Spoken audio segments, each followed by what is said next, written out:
Hey, Grace Quotes, Pastor Randy here, coming to you on a beautiful sunny spring day. Sun is in my eyes, hope I'm not squinting too much.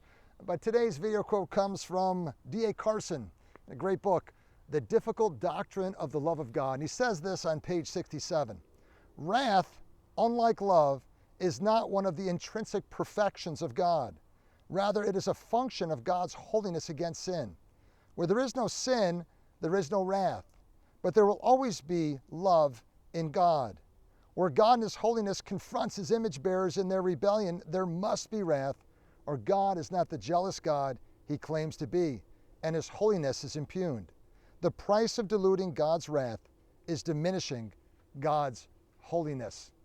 You know, we read about God's wrath in the Bible, and it's one of those doctrines that sometimes we struggle with. Why does God have to be a wrathful God? Well, as Carson said, the answer is that He created a universe.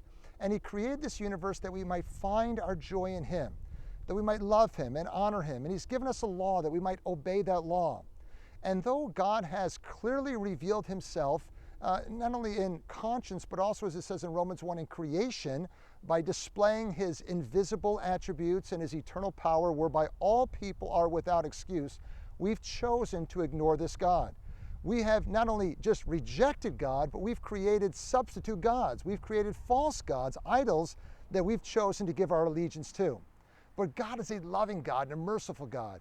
And He's chosen in that love and mercy to send us a gift that would take away all of our wrath. And that gift is Jesus Christ. Christ went to the cross, took sin upon Himself, faced the wrath of God, the punishment for that sin in our place.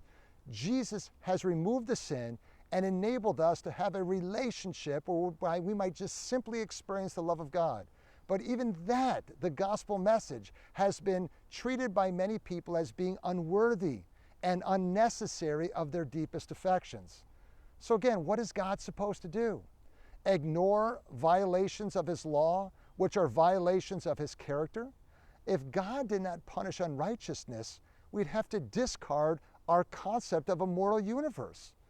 God has given us warnings. He has made Himself clear. We have violated His expectations. And God, because He is a holy God and because He is the judge of the world, must respond. Now, many people, in a sense, can understand that.